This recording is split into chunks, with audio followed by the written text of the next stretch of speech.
We're live. What we're thinking, Bournemouth against Liverpool. Do we think Bournemouth can sneak one here? Well, after how it started, they've not started too bad. I mean, with 5 minutes into the game now, they look all right, but Liverpool just need to settle, really. And then once they get going, it's going to be hard for them to keep up, really. What's your score prediction, Edis? I mean, I'm going to probably go with like a 2-0 Liverpool. Josh, what are you thinking? Either 2-1 Liverpool or 2-2. Ooh. Oh, 2-2 is a mad one. I like that. Hey, if that comes in now, I'll be buzzing. So I'm gonna go 3-1 to Liverpool. Yeah, we just saw the boy Sinistera there. Yeah. Rest in peace. I know. I thought he was still injured, to be honest. He is a quality player, isn't he? But Yeah, it's just great. He's been playing for a while. He just doesn't start much. He comes off the bench a lot. Yeah, he scored a really good goal. I think it was in December. He got voted for their goal at month, like coming in from top side, not of a corner, just curl it at back post. We love to see it. We know he's got it in his locker. Old man, don't forget you're meant to be clicking those buttons over there. He's watching game, chilling. Fair enough. I don't blame you, but at the same time. So, boys, there's been some pretty big transfers in the last couple of weeks. We've had Eric Dyer go to Bayern Munich. What are your thoughts on that, Josh? It's a strange one. It is a strange one. I don't get it. I mean, unless they have injury issues, but they've got De Ligt, Upamecano and Kim Min-jae as starters, and then you've got other players as well that can play centre-back. It's just, of all the centre-backs you could go for, Eric Dyer is just a weird one. It just reeks of Harry Kane, just wanting his pal there. Well, yeah, I said to you earlier, it was something that I read online, which I quite liked, somebody saying that when American horses come over to England to help them settle down, they bring a stablemate, so it kind of gives off that vibe, doesn't it? That's one of the weirdest comparisons I've ever heard. Do you know what I mean? Just help him settle in. He's got his pal there. When Harry Kane barely speaks English, never mind German. I don't think that can be the reason, though, because Kane's already been doing bits, so they don't need out like that. To be honest, I actually think Dyer will do pretty okay. I think he'll do all right if he has to play because the rest of the team's that good. Yeah. And Bayern Munich will win against most Bundesliga teams quite easily, so I don't see it being too much of a challenge for him to do well, if that makes sense. Say that whilst they're 1-0 down right now. Oh, are they? Yeah, I think. Who were they playing in the end? I couldn't even work out the name of the team. Was it? I think it was Stuttgart. No, Werder Bremen. Sorry, Werder Bremen. It's still 1-0. No, well, it's just gone full time actually, so they've just lost. So that means it's Leverkusen who are above them, isn't it? Yeah. Leverkusen on top. Yeah. Still unbeaten in the league, so they're looking quite good. Could we be seeing the end to the 11-year run potentially? The Farmers League. Yeah, it is a Farmers League. No, to be honest, I'd quite like it if Leverkusen somehow managed to pick it up. you always root for They're the underdog. only team left in like the top 50 leagues that are still unbeaten. Wow, yeah, that's they're the only super team. impressive. How long till Xabi Alonso snapped up by someone or? Real Madrid or Liverpool. Yeah. You would think Liverpool would be the next obvious choice because Madrid are probably going to win the league over there, out there. I mean, I know that. Yeah, but there's so many rumours swirling around that Ancelotti's leaving. That'd be a strange one. He's getting on, I guess. He's been in the game for a long time. He's been linked to Brazil, that Brazil job for a while. Ancelotti has? Yeah. Wow. Who's there currently? Where's he from, Ancelotti? Is he Spanish? Is he Italian? Yeah. Ancelotti sounds very Italian, doesn't it? Yeah, it does sound pretty Italian. Solanke's been on fire this year as well. He's been doing bits, to be fair. I know. The thing is, I've seen everyone saying that he deserves a move to a bigger club now, which is kind of valid based off this season, but hasn't he done pretty shit every other year? I think maybe he's the kind of striker that's good in teams like this, like teams that aren't expected to excel, but they're obviously not they're gonna flirt with relegation, but probably not go down. He'll get a few goals, and he can be like a star man, really. I think he's a bit of a purple patch player. I think every season he gets a couple of goals. Well, obviously this season he's doing a lot better than he has before, but I think the reason that people say that is there's just a lack of quality strikers at the moment. No. So whenever there's a number 9 that's kind of bagging a good few goals, everyone's like, "Oh, get him here, sign him up." Yeah, because I seen rumours that Newcastle were looking at him, and all Newcastle fans were losing their shit because they couldn't afford Solanke due to FFP. They couldn't spend 30-40 million on him. But to be honest, I think if they want to keep pushing on, they need to be looking at better options than Solanke anyway. They don't need him anyway. They've got Isak and Wilson. Yeah. And would you really I know he's scoring goals, but you wouldn't necessarily say he's better than either of them. Definitely not Isak. Oh, no. Callum Wilson, when on his day as well, he's a good striker, good forward, man. Wilson as well has been linked to Atletico in the last couple of days. That is weird. He's been linked to someone else as well, but I can't remember who. Yeah, apparently Atletico are really sniffing round him, which would be a massive surprise for me. I mean, to be honest, I'm liking this whole trend of like Dyer going to Bayern Munich. More English players should do it, to be fair. I mean, it takes just a couple to go and do it and do well for the other ones to look that maybe can't get it consistently right in the Premier League and look to go abroad, maybe try to settle down. It's just obviously it's a massive language thing with most English because we're not good. We're renowned for being just pretty lazy in the sense of we expect everybody to speak our language. So going to a different country to be in a football environment, it can be a little bit intimidating. Yeah, I can't imagine Callum Wilson playing at Atletico Madrid, but at the same time, I think he'd do really well because of the quality of a lot of the teams in the La Liga. Against those teams, he'd probably pepper a couple goals in, but he's also super injury prone, isn't he? So yeah, they're playing well at the moment, Atletico. Where are they in the league? Are they third, maybe? Floating around. I know Real are top. I think they might be third because Barca are second, I think. What's that team that's been top for a bit? No, it's Girona. Yeah, they're second, yeah. Yeah, Girona are looking real good. Madrid were only on top on goal difference, and obviously Madrid have just lost. I think that game's finished. Well, did you want to get into that a little bit? I know we was going to talk about Barcelona and what's going on there. They've been pretty atrocious this season, and I feel like as a club, they're in a real sticky spot. For the last couple of years, there's been a lot of rumours about finances, and obviously they signed that deal with Spotify and the stuff going on with the new camp, and there's just a lot going on at Barcelona. How long do you think Xavi's got left there if the current form continues? I think he'll have a while. I think he's probably got another season, maybe two, because he has won a league recently. Like, let's not forget that he has also been successful. They're still fourth as well. I mean, I know they're like only 7 or 8 points off top, and realistically, I know they always want to be pushing for it. But I mean, it's not the Barcelona that we grew up with, but it's still not diabolical either. But I know even the Barcelona that we grew up with that had Xavi and Iniesta, they didn't win the league every year. Yeah, true. I think it's more the performances they've been putting in. Up to that cup game the other day where they won 3-1, they'd not won a game by more than 1 goal since September. Yeah. And that was against the 3rd division team. So they're still floating around and not doing awful, but to have not won by more than 1 goal in that period of time is pretty poor from a team with that much quality. It's not that convincing. I think it's less to do with Xavi and more to do with like they've just invested badly. They've spent a lot of money on players that haven't worked out. Coutinho, Dembele. That's like 200 million right there. That for players that had a very lackluster career for Barcelona. And once you kind of spend that much money and they've not performed, you kind of find yourself in a bit of a situation. You've got to kind of look at what kind of long-term strategy have they got when they're bringing in players like Lewandowski at 32 years old. And I know he struggled a bit recently with league goals. I mean, he scored in the loss against Real Madrid the other day. But when you sign in a 32-year-old striker, when you're looking to kind of rebuild and get back to what you'd consider your best, you've got to think a little bit more long-term than that, really, haven't you? Yeah, I completely agree. Again, they signed him and they won the league. Yeah. Convincingly as well. Yeah, I know. So I think that's what I mean. it's not as if it was not as if it was a failed transfer. No, I'm not saying it is, but you just got to think how long is he going to be able to do it? And I mean, he's struggled this season. And I think he's got another 2 years left on his contract, whereas that's where it comes back to what you said in terms of poor management from above and from the board to give Lewandowski at that age that length of time. Yeah. What's happened there? Yeah, but I don't know. The thing with Lewandowski, though, the way he plays, he's a player that can play for a long time because he's not a Harry Kane that drops in. He's a poacher striker. Yeah. He scores in the box. He's that kind of striker. So you don't need to be, 26 to play that kind of game if you've got the talent. True, but it's just not working for him this season. He's still, for the first part of the season, he did okay, but he's been rubbish for a couple of months now. Dad, just click the laptop. It's just going to go to sleep, innit? It's just going to go to sleep. But there's also Rafinha, who's gone over there, obviously did amazing with us in the Premier League at Leeds, and it's looking like he might get a move away either in January or in the summer. It's not 100%, but he's not lit the world alight over there. I never thought he was going to be honest. I thought he was good for you lot, but I didn't think he was like A Barcelona winger. I did. The talent pretty much single-handedly keeping us up that season, which is quite a task in the Premier League.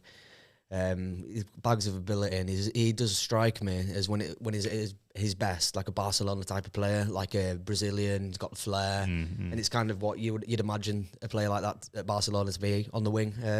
But like you say, he's not exactly lit the world alight. I don't think he's done necessarily that bad either. Obviously, they won the league, but it's just not really clicking for him this year, is it? I think in terms of stats, like goals and assists by minutes played, he's actually done all right, but the crowd just haven't warmed to him. No. And he's not had that many special moments, which I think you probably need if you're going to be a starting Barcelona player. Then look at Ferran Torres as well. I feel like they've just got loads of mid players, loads of players who were okay, but not quite what you'd expect of Barcelona. I mean, the thing with the Ferran Torres one, like, I was surprised that City let him go, to be honest, because he was young and he looked good whenever he played for City. Yeah. But obviously, Pep knows best, and we've seen why he moved him on. So I'm not surprised they signed him, because he did look good for the top level. Do you know what I mean? For City, yeah. Which I think is different to kind of Rafinha playing well for Leeds, because it's kind of a big fish in a small pond almost. Yeah, definitely. So I never thought Rafinha was like the thing with Barcelona and like Madrid is, especially their attacking options, they need to be like starters for the country. Like Rafinha doesn't start for Brazil, Rodrigo does. Yeah, true. And when you're competing with like Real, who have the Brazilian starting right winger, you kind of go, well, why are you going to sign his backup? I don't know. I just, that's the thing that I think. Like, he's a good player. I think he would have done all right for maybe a top 6 side in the Prem. Like, I think he would have been good for Chelsea. But I never thought he was like a world beater, a Barcelona level player. The thing is, though, what is a Barcelona level player now? What's out there? Because they've not consistently performed at the top level for quite a while now. Obviously, they won the league last year, but I feel like it's been very on and off. They've gone through a load of managers. They don't really, since that MSN attack, they've not really had any standout, unbelievable world-class players. Barca kind of remind me of us a little bit. Like, they've got this history, they've kind of got this reputation. There's expectations around the clubs to kind of do certain things and have certain players. So even though they might not have been able to kind of bring in an MSN level player, other than you'd say probably Frankie de Jong, there's still that kind of, everyone expects people to be a Barcelona level player. So I don't know. I mean, the other thing is obviously they've had, Gavi has been out all season. He's on his ACL or something. Yeah, so he's done for the season. He's been out for a while. And I think sometimes teams just have bad seasons, and maybe it's just that. And it's kind of getting highlighted because, like, Lewandowski isn't playing great, and I'm like, oh, well, fucking hell, he's 30-odd, and he's got this many years left on his contract, and people start picking it, like they do with United, you know what I mean? I think if, like, I don't know, Spurs were having the same problems that United were having, or Barca were having, people would be like, oh, well, it's just Spurs, they're just trying to build, whereas, because, like I said, there's that reputation around certain clubs. When they spend the money and it doesn't quite work out, everyone's like, well, no, it's got to be. Yeah, so, people expect greatness 24/7. Straight away, like they don't allow it to kind of build or anything like that. Like people saying Ten Hag out, like the guy's only been there 18 months. Let's give him a bit of time. Same with Xavi. Xavi's not been there very long. And when he came in, Barcelona were really struggling. He just lost. He did really well at the start. Yeah, he came in and he lost their greatest ever player and the greatest ever player to play the game. So like that's a big job. And then to kind of be like, oh well, let's get rid of him now. Why? Everyone's quick to call for a manager's head at the moment, really, and that comes with the reputation that you're talking about as well. Isn't it? Like excellence is expected. It's just a little bit bad. You've got to kind of let these things brew. I mean, like goes back to Ferguson. Like he had a poor start at Manchester United and probably on the brink of getting sacked. Whereas to give him a little bit of time and ended up being the greatest manager pretty much of all time. I think if he hadn't won the FA Cup, that first FA Cup, I think he was going to get sacked because he struggled at the start. But you've kind of just got to back him, and then obviously to an extent you've got to back them. If it's going poor consistently over a long period of time, then fair enough, move on and think of something else. But sometimes you've got to kind of try and get behind the process. I think one of the problems for Barcelona, and I would imagine if I was a Barcelona fan, I'd be looking at how good the setup is at Real at the minute in comparison. I think their squad, especially the youth of the squad and the quality within the youth, is just levels above. Like you look at Bellingham, Vinicius, Rodrigo, they've obviously still got some old heads in there in like Kroos and Modric and stuff, but even they feel like they're levels above the old heads at Barcelona. So I just think there's going to be two. If it continues like this, obviously Barca have a few that are injured, but there's going to be too big a gulf for them to catch up easily. If they get Mbappe as well, it's just ridiculous. Again, it's the exact same. It's mirror of Man City. But Real have had success, but they've also haven't been strapped with FFP, so they've been able to go out and spend 100 million on Bellingham or whatever they spent on Tchouaméni and Camavinga. Yeah, them two young players as well. Bringing in those players. And then you look at City and they've obviously had Foden come up, but they've been able to go out and buy Alvarez and Haaland and this, that and the other. And then Barcelona haven't been able to because of their FFP. Well, no, they have, I think similar to United maybe in some ways, they have spent a fair bit, but just in the wrong ways. The problem is that, so like United, they don't have the luxury of being able to spend a lot of money on one player. So they can't, we can't go out and spend 100 million on one player. So we spend a lot cumulatively, but it's because we have so many positions that we need to fill. Spend 90 million on Anthony. Yeah, but that's pretty much 100 million, though, isn't it? But do you know what I'm saying? Kinda, but you did just pretty much drop 100 million pounds on an absolute flop of a right winger. 80, but still close enough. No, but that's what I'm saying when I say they're similar. You've both spent a lot of money on players that haven't ended up being good enough. Yeah. So it's just that it's a but problem. But you kind of look at like last summer.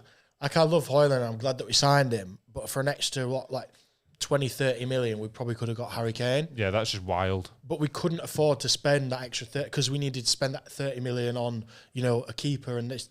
We didn't have the luxury of being able to spend it. Whereas Madrid, City are in the luxury position of being able to go, well, FFP's there. We can only spend 200 mil. Well, we can spend half of that on one player. Yeah. But that's because they're smart investments and they know that the youth they've got around the squad already is gonna keep building. So they're just sorted for the future. I suppose it's just fantastic recruitment. It is, and then the thing is, they're now in a nice position where when they sell players for a hefty price tag because they're coming from Real or City. Do you know what I mean? Cole Palmer's turned out to be a decent signing for Chelsea, but when they first signed him for 45 million, everyone's like, fucking hell. Spent 45 mil on Cole Palmer, or the money that they got for Ferran Torres. You kind of go, bloody hell, they're selling these players for a lot of money when actually they're not really that proven. Yeah, but what is proven, that's what I mean. Real have just done a fantastic job of picking up the correct people. But at the time, we wouldn't have... I mean, obviously, some of them you would have known, but I didn't know who Vinicius Jr. was until he went to Real Madrid. And now he's one of the biggest, not even a prospect, he's just one of the best attackers in the world at this point already. They might be selling him, Really? To fund Mbappe. Damn. And to allow... Because obviously Mbappe's favoured position is on the left wing. That'd shock me. I don't think they will because they don't need to. They can afford to because they're not going to have to pay for Mbappe if they get him in the summer. Yeah, because it's free. Yeah. So it would surprise me. He likes the left and he can be central already. I'm seeing more of it because of United, United being linked to Vinicius Jr. So I think it might just be paper talk saying, oh, Madrid might sell him because United will pay 130 mil for him or whatever it is. Yeah, more the papers try to actually spur it up as opposed to it actually being... Madrid actually. They want Alphonso Davies as well. Yeah, that'd be a smart. Frankie mentioned that earlier. It just seems that they're building a super team in comparison. They seem to be making, like you said, the right moves. They have that history, of Galacticos every night. Like Barca have had that one team where you're like, yeah, this is the best team on the planet, arguably one of the greatest teams to ever play. But Madrid have had 2 or 3 of those teams. Yeah, true. That they've had the Galacticos like Beckham, Ronaldo. And they didn't actually win that much, did they? No. Which is wild. But then you go and you have a look at that BBC team where they had Ronaldo, Bale, Benzema, Modric, Kroos, Ramos. Well, three Champions League titles in a row, which is ridiculous. Yeah, I don't think that'll ever be topped unless maybe City, but even that's a big achievement. See City doing that. No, I think they're the only team that'd have a chance of... At the moment, yeah. At the moment. And how much longer is Pep going to stay? I mean, we've discussed life after Pep, really, with Manchester City. I mean, you'd think they've got a good foundation and they'd definitely be in a better state than when Fergie left Man United, and obviously it collapsed because it wasn't that set up, really, was it?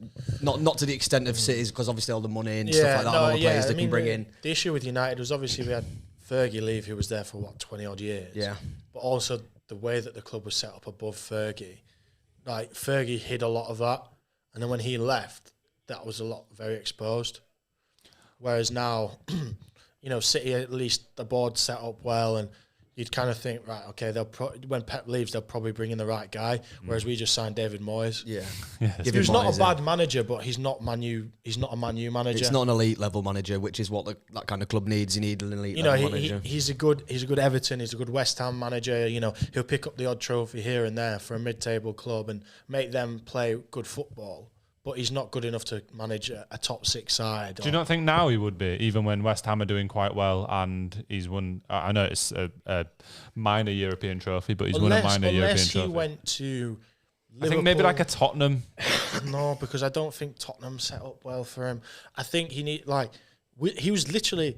What he's done at West Ham is probably better, but he was doing similar at Everton. He had Everton purring. He had Everton playing good football. They were challenging top 4. They were challenging top 6. Then he went to United and showed that he just wasn't good enough to be at that level. A bit out of his depth. So really. maybe Spurs, because obviously they're kind of top 6, but nobody kind of expects much from Spurs on a level.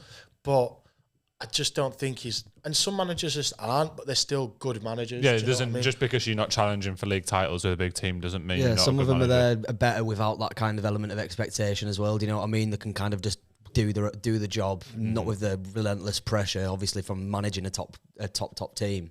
So that kind of obviously does have an effect on it as well. It's similar to what we're saying about Solanke. We're going to a top 6 side.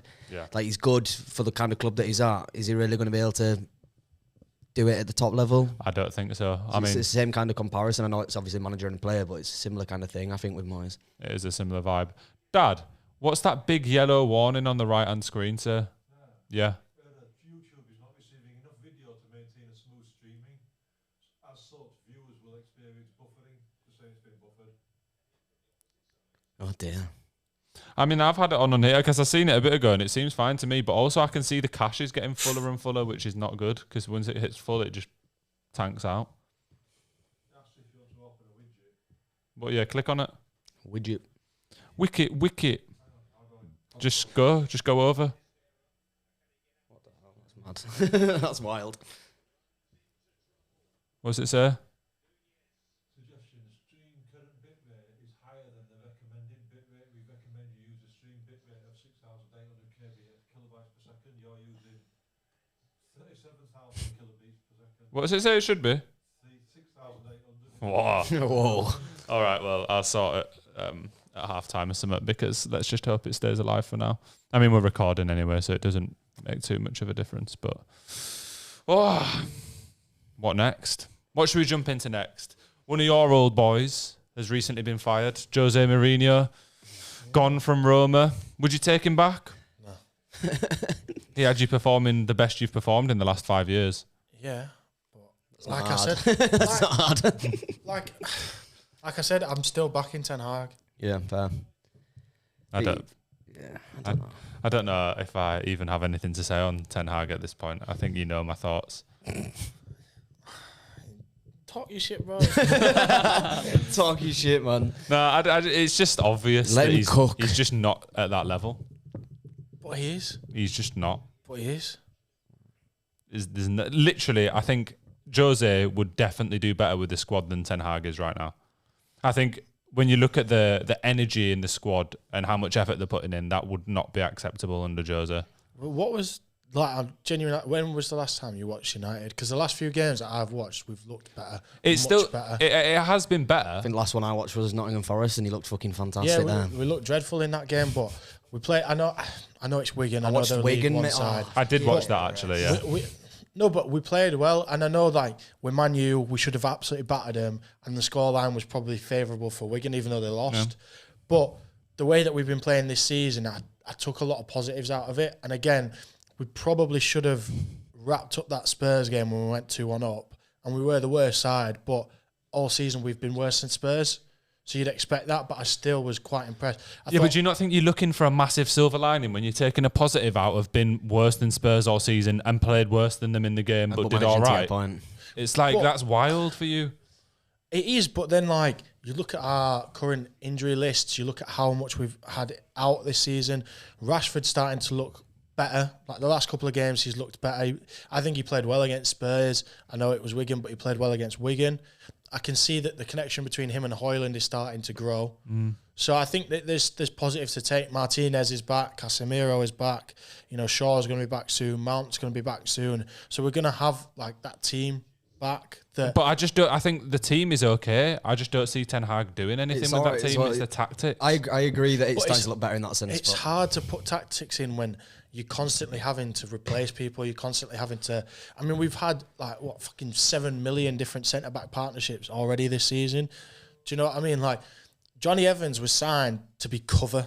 He wasn't signed to start however many games he started, yet he's having to start nearly every game because Varane's out and then Maguire's out and then Lindelof's I don't know if it's a fair excuse though, because you look at any top Premier League side at the minute. Spurs just outplayed you at Old Trafford without James players. Maddison and what is it, Heung-min Son as well? Yeah, Newcastle are absolutely battered with injuries. Liverpool are missing Salah at the minute, and they've had injuries throughout the season. Everyone's in the same boat. Chelsea missing them key signing. Newcastle had their injuries and they fell apart. They started losing games. They started conceding goals. Yeah, but people started asking questions of Eddie Howe as well.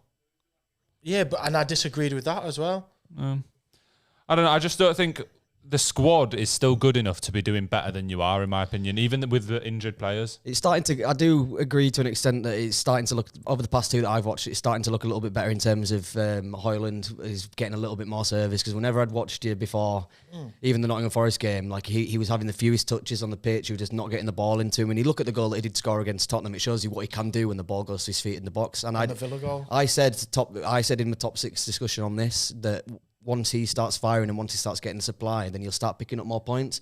Because the whole, I don't think you're much better or worse than last season. But after the World Cup, Rashford came back and he was scoring goals and firing and getting you points. But once you get somebody who's going to consistently score some goals, then you're looking at goals from like McTominay earlier in your season, like doubles against Brentford to get points. Once you get somebody like him firing, then you are going to pick up more points. And I can kind of see it, but still. I'm happy with the front three now of Rashford, Højlund and Garnacho. I think that's working well together. The introduction of Mainu has been fucking unreal. He's been unbelievable, to be fair. That's just... Well, you called for this like months ago, saying that every time he plays, he's great. Why is he not starting? But he was coming back from injury, and now he's taken that job. That's his job now. He's not going to lose it. Yeah. And you can just see a difference in our midfield. We don't get run through anymore. I mean, you watch that first game of the season against Wolves. We had all of our team starting. We had Casemiro starting, Bruno was starting, and I think Mount started as well. And we just got ran through by Wolves, who at the start of the season I said were going to go down. Do you know? And they've turned around, proved me wrong, and they're having a great season. But at the start of the season, I thought, fucking hell, Wolves could go down here. And we got lucky to get away with a 1-0 win because we just got ran through all game long through our midfield. Since the introduction of Mainu, that just hasn't happened anymore. We've got somebody that can sit in front of the defence, play passes, he's composed on the ball, and he makes the right decisions. So I think it's starting to come now for United, where he's starting to find his team. He's got his front three. Once Martinez, Shaw and Varane are back, he'll have his back four. But do you not think by this point there'll be more injuries and then you'll be saying the same thing, or like once these... Because this is what happens in football. There's going to be some more players get injured as they're coming back, and then it's just going to be a problem in a different area. It just depends who gets injured, because, yes, there's always going to be injuries. Do you know what I mean? We play sport. It's a sport and it's a contact sport, so there are going to be injuries. It's just that you kind of find that sometimes, like a few years ago when we came second, I think it was a COVID year, Liverpool missed out on top four, and it was because Van Dijk was injured, Matip got injured. I mean, they had fucking Henderson playing centre-back, do you know what I mean? Didn't they get top four that year with Alisson scoring that header against West Brom? That was a different year. There was no crowd there, so you must have been... But they had 1 year where they had a load of injuries. Henderson was playing centre-back and Fabinho was playing centre-back because of their injury problems, and they came like quite low in the league. And it was just because they had so many injuries. And sometimes you just have tight periods or seasons where you have like 20 plus injuries. I think the other problem is, though, even with these injuries, there's players sat on the bench. Anthony, who cost 80 million. There's Onana, who's probably cost you at least 6 points this season with crap saves. How much was he? Another £40 million signing. Both of them Ten Hag boys. So there's the injuries, but then there's the ineffective players in the squad that are literally down to him because they're his boys and he chose to sign them. Yeah, but then at the same time, he went in. So like the Anthony one, so the Onana one, his price was inflated because of that Champions League final performance. If he had played shit in that final, we probably wouldn't have signed him, or we would have signed him for maybe 30 mil. I think that performance against City, he had a really good game. It put an extra 10, 15 million on his price tag. But the Anthony one, Ten Hag came in, and from the word go, he wanted Anthony. Now, he's been a bad signing, but he wanted him at the start of the window. Yeah. The reason why he cost 80 million is because we signed him in the last week of the window. So he had to pay out of our arse in order to get him. So you kind of go, yes, it was a bad signing. He shouldn't have chosen him, this, that, and the other. But the price tag, you can kind of put down to the board's ineffectiveness of being able to actually get deals done and get deals over the line. Do you know what I mean? He can't, if you'd have got him at the start of the window, maybe it'd have cost 40, 50 million, and you still would have said, yeah, he's a waste of money, he's shite. But you wouldn't be like, fuck me, this cost nearly 100 million, and he can't play. Like, you go, yeah, we'll just eat that 50 million. Yeah, that'd have been more reasonable. Wow. That looks painful. What was this? I didn't see it. Have a look. Oh, Like really poor challenge on Luis Diaz. Like, he's a young winger. You kind of go, do you know what? He's young. He's come from the Eredivisie. Maybe we'll give him 2 or 3 seasons to let him develop. Or you just go, do you know what? It is what it is. It was a flop. It cost us 45 million. But so I think that's kind of what you've got to put it down to as well. So, I mean, yeah, it's a tough one. But On the board, though, Jim Ratcliffe is now the majority owner of the club, isn't he? minority, 25%. Or minority. I Yeah. thought it was majority. Does it not go up? No. Oh, well. So then. he's got 25%, but I think the ambition is to eventually get more. Okay, right. But you got Barada as well from Man City. How do you feel about picking up is it a CEO, director of football, yeah. CEO from your direct rivals in the city? Well, he's no success, I guess. I think it is. It's a good signing. I'll take him. Do you know what I mean? He was at Barca while Barca were flying. He's been at City, and we've all seen what City have done. So it's a good pickup. It's kind of come out of nowhere because everyone was talking about Jean-Claude Blanc taking over the CEO. I think the role that he's going to get is going to be a bit higher up on the board. So I think he's still going to come in. But yeah, I mean, it came out of nowhere. But whenever you get somebody that's been that instrumental to success for such a successful outfit, you're always going to be happy with it. So I think it'll be interesting. It's just good to see that we're making positive moves. Yeah, definitely. Yeah, it's definitely needed. Well, I wish it wasn't happening, to be fair. I wish it just continued as it is. But for Man United fans, it's definitely needed. Definitely. But completely got sidetracked there. Was originally on Jose Mourinho. Oh, yeah, Christ, so if we not won't we? Manchester United, where do you think Mourinho should go? If you were a Chelsea fan, Ellis, would you consider Mourinho? What, third time's the charm. I mean, I know he's done. Oh, Christ. That's Darwin Núñez. At his peak. It was across the face of goal. It was a tough one to be. Yeah, no, there was a lot of pressure on him as well. But no, I think Chelsea need to kind of I'm not the hit factory reset. Well, not completely, but I just mean there's no point going back there. I mean, Pochettino, he's got this disconjointed squad. It's just a team full of players, really, not like an actual team. I do think he's another one that needs to maybe give it a little bit of time. We've already discussed it. We don't really think he's an elite level manager, but I think he's a good manager. So I think he could get them going. I mean, with all the talent that they have got as well, you got to think it's going to click at some point. But where do you draw on the line? But it's just over halfway through the season.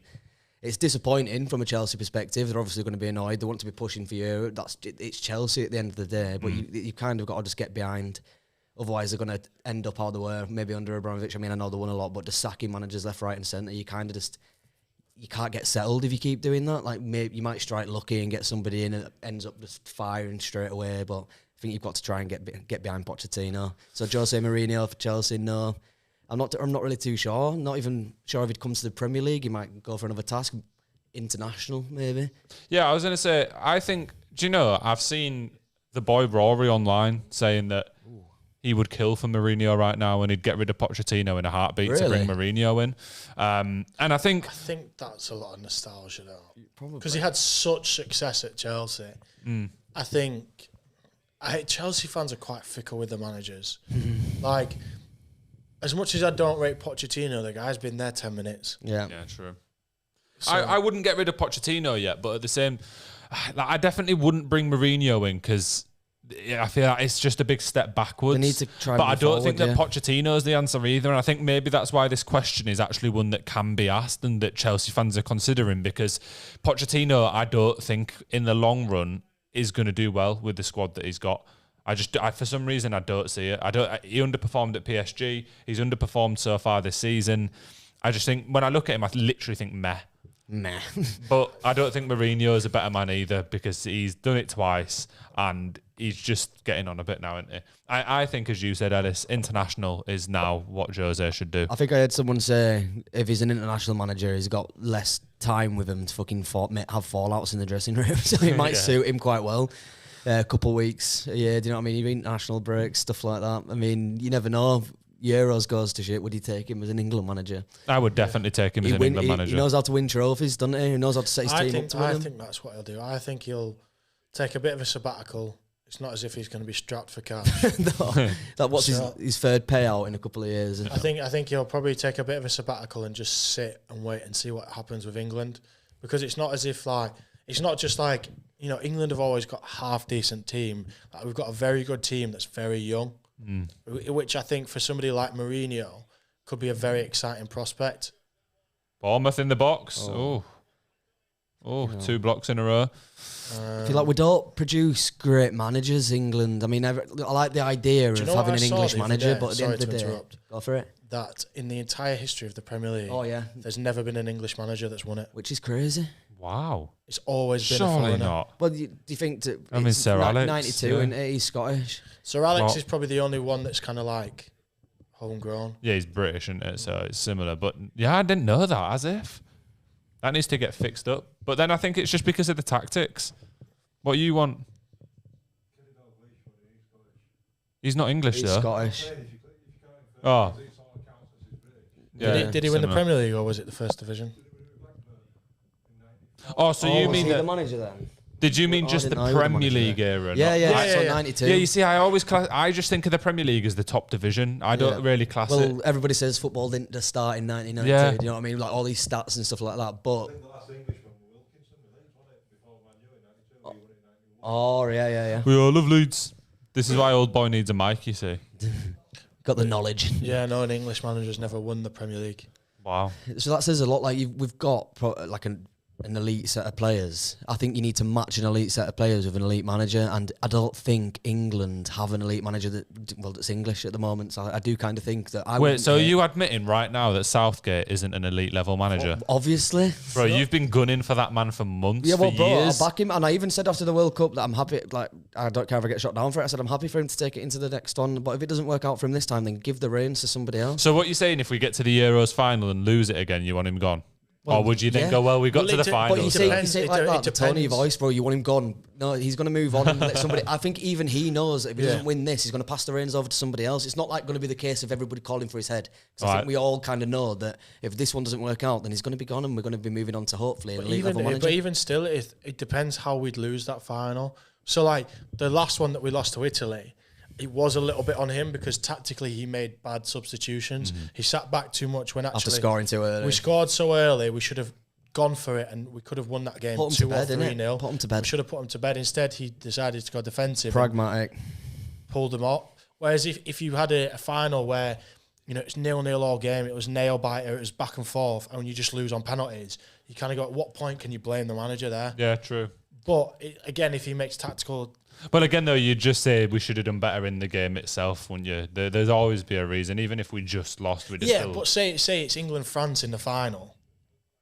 No, I don't think England do But particularly... even still, I think like Ellis said, I think even I mean, there's a lot of rumours. I think even Southgate knows. And I think he's probably done with it as well. Yeah. I think he's done kind a of long just. time. I think if he doesn't win it, he kind of goes, you know what? I've done what I can do. I just Somebody else a chance. I can't get over that hump. He's that kind of guy. Like he does not seem like egotistical in the slightest. You know what I mean? Like he'd just be like, if they want me to stay, then yeah, he's going to take us into the next Euros. I know it was up in the air whether or not he was gonna. I think that he knows that if it's not a win, then he's going to give the reins to somebody else. It's not going to be. Solanke in the box. Oh, awful cutback. To be honest, if someone said to me right now, we'll fire Southgate and get Mourinho in, I'd do it. Right now, No. I would. No, we've got He's one just more got set of not enough international time. fixtures. I just think we'd have more chance of winning it still. I don't know about that. You know, Genuinely. we've got one more set of international fixtures, which are mainly which are friendlies before we go. To I think it'd give us a bit of a wild card as well, though. It'd make teams a little bit more afraid of us instead of just new like... manager bounce in Euros. Yeah. Oh God, Bournemouth have been on top here.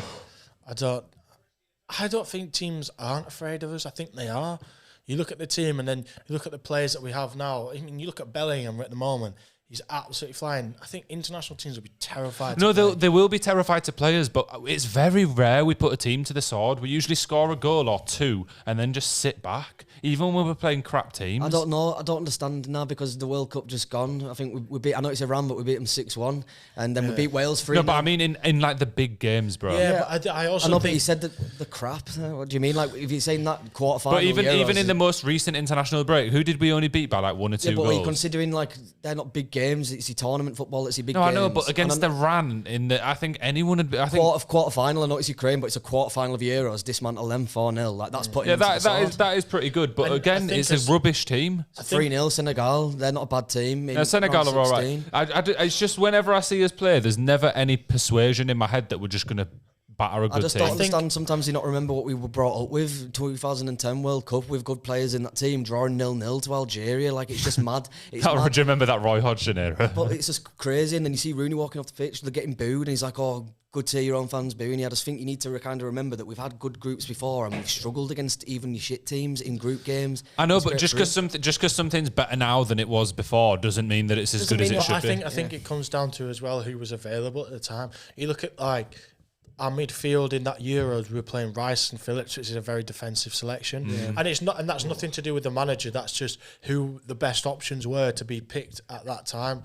Whereas you look at our potential midfield going into this Euros, you've got Rice, who's going to be sitting holding, who is now at a level where he can sit and hold on his own. He can sit in front of a back four and hold on his own. Then you've got Bellingham in front of him, who is a much better attacking midfield option than we had at that time. And then that other spot, you could drop Bellingham in there, have Maddison play at 10, or have Foden play at 10, or have Palmer play at 10. But whatever, you've got a much more attacking midfield setup, which I think would allow England to score a lot more goals. You then look at the wingers, you've got Saka, who is a great player, can score 2 or 3 any given day.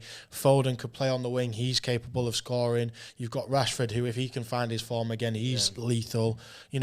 Palmer's lethal. Bowen's lethal. You've got Grealish. Even Gordon this season's done Anthony really well. Gordon's having a decent season. Raheem Sterling still, having some of these players aren't going to get picked. Obviously, you can't pick them all. It's the options, though, But isn't then it? you look outside of, you look away from Kane. Say Kane gets injured, well, you could throw Watkins in there. You could throw Tony in there. You could throw Solanke in there. Do you know what I mean? You've got players that score. Even Wilson, Callum Wilson. Bamford. You've got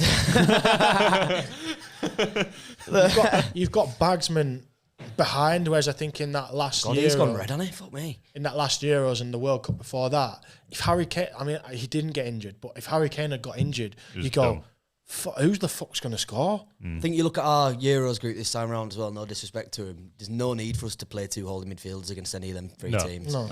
And that's the kind of games where you could, like you say, put teams to the sword. If you've got more creative talent in the middle there, you're going to create more chances. And when you've got the forward players like we've got, you're inevitably going to score goals.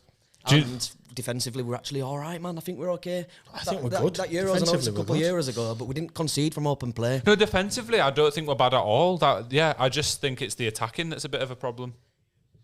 Well, obviously not on paper, but in I think football's I not think played on paper. So I know Yeah. you know what I you think mean. it came from the midfield. I mean, you look at the groups, and you could even have Trent in there. You could have a midfield 3 of Rice, Trent, and Bellingham, which is a very attacking midfield. Or you could you could put Trent at right back. I mean, Walker's going to start right back as he should because he is the best right back. Yeah. But, you could go right. Okay, let's put Trent at right back and then have Bellingham and Madders in midfield. That's a very attacking team.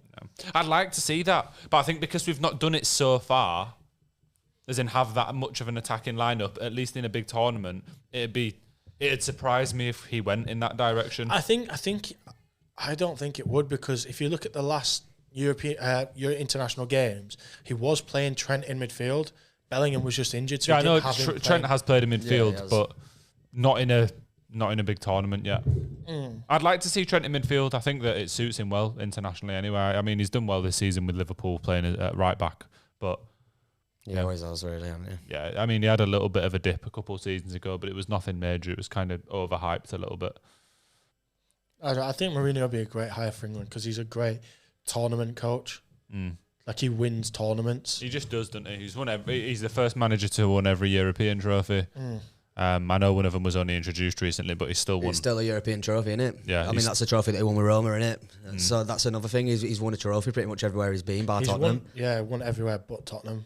I mean, and he could have won. He got them to a cup final. Sacked him before the final. That's mad, that, isn't it? So, imagine how upset you'd be. That's the craziest thing. Serves them right, little bottle jobs. Well, yeah, but why do that just before the final? That is mental. Like a coach that's renowned for getting the job done in that regard. Oh, we'll just get rid of him before the final. And then lose. Give it to caretaker manager. Can't remember what his name was now. I mean, you've got to respect Yeah. Tottenham for the ready to lose a tournament at any given day, aren't they? Yeah, just we've got to respect it to an extent. I know that their fans probably don't, but it's quite enjoyable for us. I mean, it's the history of the Tottenham. I love this game. Boys, should we jump into the tier list of the day or the ranking of the day? This was a fun one last time. Josh coming out with some howlers, putting Ronaldo, Messi. The guy is scoring like. Anyway, Real Madrid just beat Almeria 3-2 as well. But let's rank the top 10 attacking midfielders in the world right now. And when I say in the world right now, similar to last time, we'll take like the last season into account. Obviously, if someone's been injured for like a couple of weeks or whatever, you can still include them. But let's kick it off at number 1. Josh, who is your best attacking midfielder in the world? Bruno Fernandes. No, I'm joking. I was Cut the tape. that would have been too far. KDB.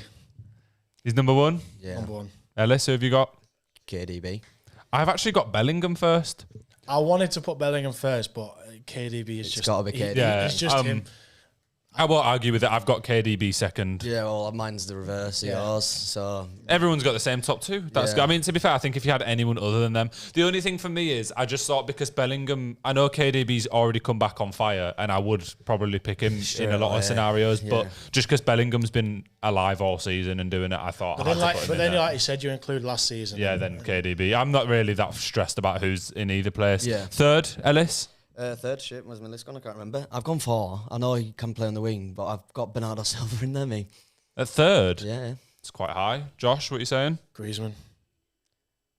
As an attacking mid? Yeah. That's where he's been playing for. Has it? He's Oh, I right. thought he's been playing as a striker. That is exactly why I didn't put him on my top 10 striker list, because he's playing at He is, to be fair. And he plays there for France as well. Well, do you know what? That's actually a shout because I had him in my striker list. So with those stats, I can't argue that he should definitely be in the attacking He mid scored list. a right goal the other day as well from an angle, straight top far corner, mate. So he's third for me. He's weird, is Griezmann, because it seems like whenever he goes away from Atletico, he's shit, and then he goes back and does really well. Really well. And like you said, he plays that role for France really fucking well. Like, because of the star-studded lineup that the French have, he can kind of go under a lot of people's radar, but he's a very technically gifted player, and the fact of the matter that makes him really good in that position is because he has been a striker as well, so he can just crack one. He's brilliant at finishing, but he can do all the other bits as well.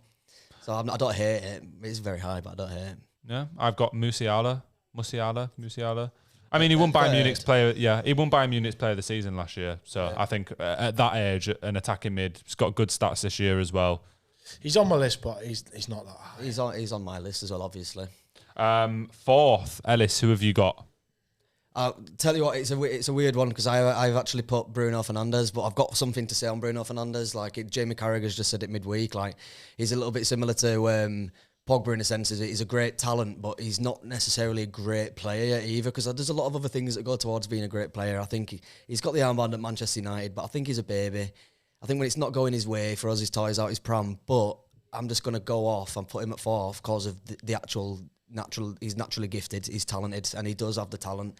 I mean, game recognises game, and I think I remember seeing a clip of KDB talking about how talented the guy is. Like you can't deny he's got talent, but he's just obviously not really going for him at the moment. But that's why I've got him in the top 5 at 4th. I've got him 4 as well. You got him 4th as well. Both. I would say though, I dispute the Pogba comparison a little bit because the one thing that you can always say about Bruno is even if it's not going his way, he never gives up. He'll always give 100% effort. Well, he'll Whereas give I the think effort. with Pogba, if it wasn't going his way, You'll see him walking around. He's just walking around. He's not really trying. Whereas at least with Bruno, even when we're getting battered, he's at least running around trying to do something. Most of his energy is going towards moaning towards the referee. But he does moan a lot, but you don't really see him walking about and like in that sense. So I do kind of get what you're saying, but I still think the point stands of his great talent, but not necessarily the greatest player. That's just kind of, I'd agree with Carragher on that one. Fair enough. I have Bernardo Silva fourth. Okay. He's just been incredible for years, hasn't he? And this season's been no different, especially without KDB being in the team. A few of the other City players have had to step it up a little bit. He's another one that can kind of go under the radar, man. He's just one of the best. He's probably one of the best dribblers in the Premier League. I struggle with KDB because not KDB. Sorry, so Bernardo Silva is not on my list, not because I don't think he's good.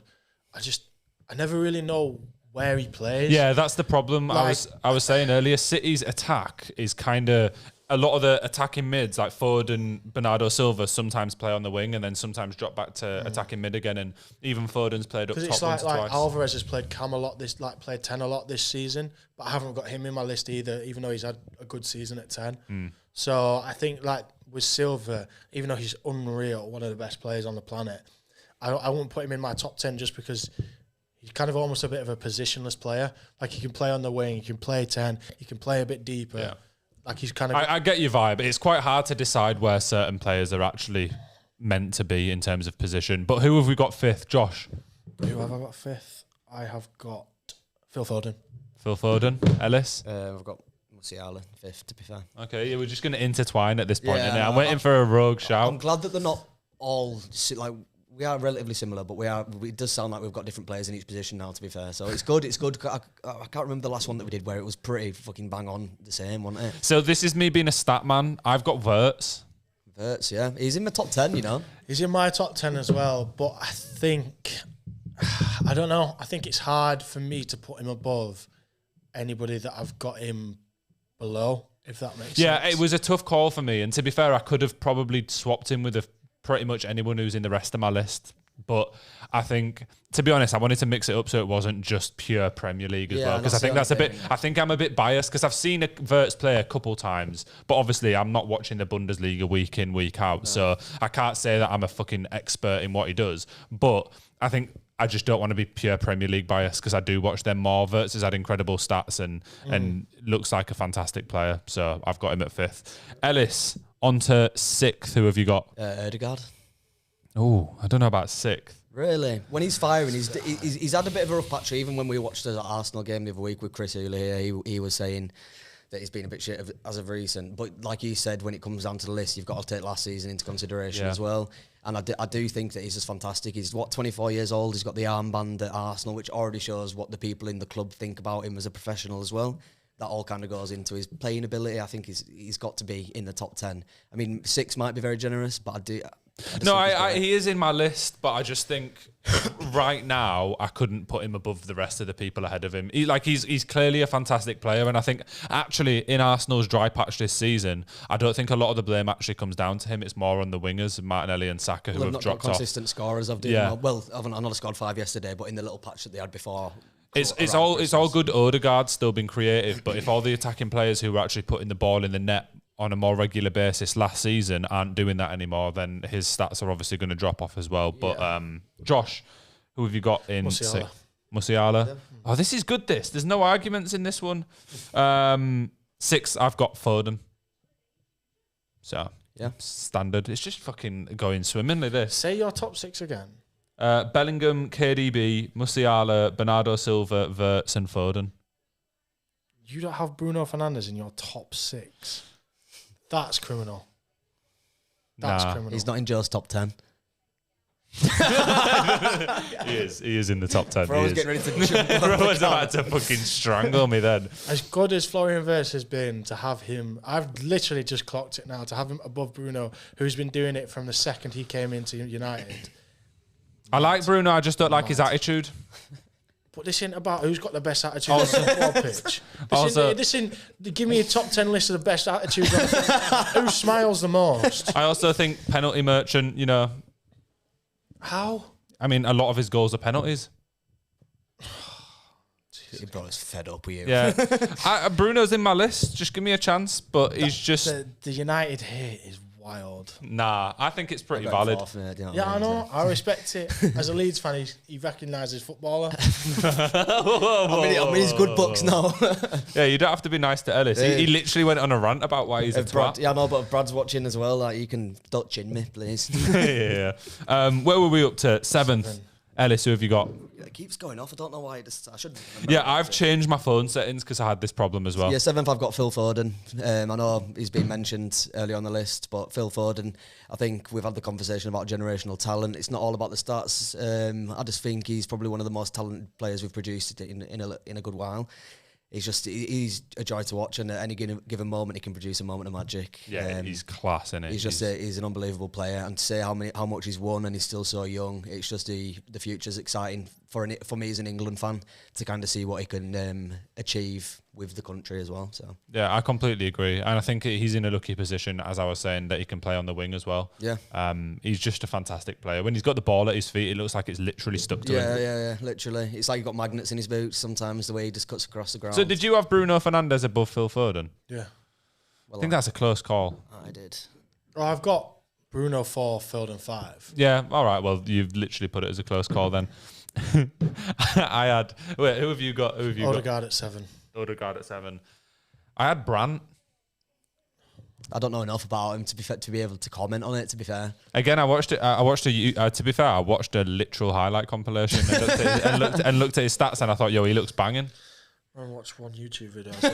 Yeah, he's better than Bruno. But on to 8th, I've got Bruno Fernandes. That's fucking criminal. How? That's 8th. I think the only one I can make an argument for, maybe you could swap with Brandt. When I'm looking at it now, And Wirtz. maybe you could swap with Brandt, but Bellingham, KDB, Musiala, Bernardo Silva, Wirtz and Foden are better than Bruno Fernandes. He literally starts at 10 for Portugal over Bernardo Silva. Silva plays on the wing, so Bruno Fernandes can play attacking midfield. So he literally does that in the same team as somebody that you've got rated higher than him. It's a bit suspect if you ask me. I think that's just because clearly Bernardo Silva's better and a more versatile player, which means he can actually play on the wing. My man hit you with the that was just that's just the way the manager getting 2 good players in the squad. Bruno Fernandes is a better 10. Bruno Fernandes can play on the wing. He's played on the wing for United. Has he? Yes, he's played right wing for United. Damn, must have been a tough time. So they can both do it, but he's picked his 10 in Bruno Fernandes. Fair enough, I'm not saying Bruno's bad though. I'm not getting hyped about You've got it. him fucking 8th. That's good. He's the 8th best attacking mid in the world right now. That's fucking criminal, bro. Maybe if he was playing in a better team, he might be a little bit higher. You're gonna get fucking eaten alive for that. Nah, I think that's pretty valid. Criminal. Absolutely criminal. Ellis, hey, who have you got 8th? look as bad as Madders. I've got. James Maddison. I've got Wirtz at 8. Wirtz. Okay, well, at least you've got Wirtz in there somewhere. Yeah, I do, but I've got Maddison in there. I think when you look at it, people will see Leicester's torrid season last year, but he was a diamond. Sorry, mate. He was like a diamond in the rough. He's come through to Spurs, and he's been one of the shining lights in a team that people were worried about that's just lost Harry Kane. I mean, Andrew's got him ticking, don't get me wrong, I know he's been injured for a little bit now, but he comes in and he's getting assists, goals, and he just looks like he's given Spurs a new lease of life in the middle of the park, and that's a top 6 team. Do you know, well, part of the big 6 team. He's been able to do, he's shown the goods, he brought receipts, so I've got respect for him, top 10. Do you know what? I was thinking this earlier. I could have squeezed him into my top 10, but I just didn't. I don't know why. I just thought he's injured right now. He's obviously did really well at Spurs, but hasn't actually played that much there in the grand scheme of things. And I would like Leicester, he was the big fish in a little pond, so I just didn't put him in there. Okay, I mean, that's fair. But I could validate it as well, so I'm not against it. I think he's fantastic, and I think he should probably be getting in the England squad and potentially the starting 11. Obviously not over Bellingham, but somewhere in the team if we're talking about that more attacking lineup. We've got to use the bench as well, so if he's on the bench, fair enough. He's a good player to bring on, tidy, good feet, pick a pass. We're down to the last 2. I feel like this might be where it starts to get a little bit... Josh, you said you said Wirtz. Wirtz, didn't you? Yeah, sorry, my mistake. So, Ellis, who have you got as your 9th best attacking midfielder in the world? I've got Wirtz there now, so I've got to Wirtz. I did like you said. I mean, I just looked at stats. I've not really watched a lot of play, but there's been a lot of talk about him, so I feel like I had to get him in there. Yeah, do you know what? Just on the stats thing, I don't like the narrative online of like you have to have watched every fucking game of football in human history to be able to comment on a player, because Yeah. I don't think that's how it, like, obviously, how much time do you think I have? You think I can watch every game from every big team across every league? It's That's what I literally mean. impossible. And because we watch the Premier League now, we obviously watch the Championship because we want to follow that because we're Yeah. in it. So there's just a lot of football, do you know what I mean? Bro, there's about 1,000 games a week in Premier League and Championship. It's mental. But, Josh, who have you got ninth? Cole Palmer. Cole Palmer, fair shout. Yep. I have no comment. Cole Palmer. I've got Odegaard. Ninth, So, yeah, he gets in there eventually. Night's a bit low. Nine. Do you know what? I think the thing with this list is, and this has been much less heated. I want to know what Brandt and Wirtz have done to warrant being higher than Bruno and Odegaard. I just think I didn't want to be biased towards the Premier League players that I see play all the time. And when I looked at the stats, Brandt and Wirtz have done really well in the last couple of seasons, playing at some of the biggest clubs in the world. So I didn't. Obviously, I've seen more of the Premier League players, but that doesn't mean that the other geezers haven't done well. Yeah, I agree, but like, you can't also just rank people lower because you don't want to be biased. I can. I have got Premier League players before Bruno that I think, from me watching them, are better, or at least have been recently. And then the other ones are ones where I think, all right, well, based off what I have seen, looks like they are at the minute. Bear in mind as well, like when I say it, like it's right now, Bruno obviously has been doing it since he came into United and has been doing it at the top level for a huge amount of time. But just in the last season, he was incredible. This season, not quite as good. Still good, but not quite as good. I think that's a pretty valid. I don't know. I don't know. Russ, I growl. 10th, boys. I've got Madders. I wanted to put him higher, but he only played like a select amount of games for Spurs, got injured. He was injured a lot for Leicester last year. He's a great player, probably should be higher, but he can't because he's just not played enough. But you kind of saw his ability when he was playing, so I've got him at 10. Yeah, I think that's fair. I have got Cole Palmer at 10. Yeah, see, I didn't know if Cole Palmer was more of a winger. I didn't really know. I don't watch enough of Chelsea. I mean, it's not. I know it's not really good to say, but just because we're a Premier League podcast, but Chelsea bore the life out of me, and I have watched obviously when he's been doing quite well. I just didn't know whether to consider him a attacking midfielder or not. Like it's the same. Like I've shortlisted Gavi because I didn't know if he was like an attacking midfielder or just more of a. I've just not watched enough of it. So, but I think it's really hard, and it'll be even harder when we had this debate when we was doing the striker list of do you class Salah as a striker, but when we're doing the winger list, it'll probably be a similar problem of like if you're picking the best right wingers, there'll probably be players who play up top sometimes on the wing. Go on. Nunes, 1-0. and it's 1-0 to Liverpool. Darwin Nunes. That was a wild celebration. What was that? Wazinski. Darwin. Do you think Darwin Nunes kind of looks like he should be a character in Harry Potter? No, he should be in the Pirates of the Caribbean. yeah, with a gold Yeah. tooth. He looks like a pirate. Fair, actually. I can't complain with that one. He looks like Jack Sparrow. Every footballer as well now shouts Vamos when they score. Vamos. Vamos. Because Fucking everyone's I know it's- fucking Spanish. Yeah. But it's every single time. Joe. Yeah, get it. Go ahead. Chuck us that, Josh. I'm always so afraid of opening this fridge. What, in case you rip it off? Pig man. I don't know whether you want me to. What's it on stream? Oh no, it don't matter, does it? It's not like a grand reveal. He's ordered one of them, but for this. For the footy show, it's gonna get a little cool setup in the corner over there. We've got the old FIFAs, little Sabutio figures. Is that how you say it? Sabueto. I don't Sabutio. Yeah. Anyway, boys. It's a booty hole. Fuck's sake. Ivan Toney came back this week. What do you think he's going to do in the rest of the season, Josh? Score goals. Yeah. How many? How many? I think if he could get to 10, if That'd he could be- get double be good, digits, I think it's a good season. Oh, And I think it would probably warrant being that third striker for England. Yeah. I guess Watkins is second. Yeah. Yeah. Yeah, it'd have to be with how he's been since No. Unai Emery's come on. But mate, well, we had that discussion the other week when we were talking about him. And Watkins isn't just a pure striker either. He's really good in terms of assists and hold up play, There's etc. there's a lot more to his game than just being like a poacher. Do you know what I mean? Like, I think that would be the best three strikers because all three of them are slightly different. Yeah. you know, you look at someone like Tony, who is a genuine out-and-out number 9 and adds a great aerial presence. So if we're playing a team that kind of likes to sit back or something like that, it just allows us to put crosses in, and there's a proper target man there. I mean, I know Kane's just good at everything. But he likes to drop deep a lot, doesn't he? Yeah, So. whereas you know that Ivan Toney is going to be in the box every time, and he's going to win 7 out of 10 headers. Saying that, regardless of who he's against. When I was watching Brentford the other night, one thing that I didn't really notice from his game when I've watched him previously is that he does drop in. Like, he's not the same to Kane, that Kane will drop in and play like a quarterback pass. But he got everybody involved. Like transitions in the play were really good. He was good at kind of relieving pressure and holding up the ball and stuff like that. He did it quite well. I think he does that because there's no Burmo at the moment. Yeah. I think if they had Brian and Burmo, he probably would sit in there. Yeah, well, that's a good point. And Tony can just play that 9 role.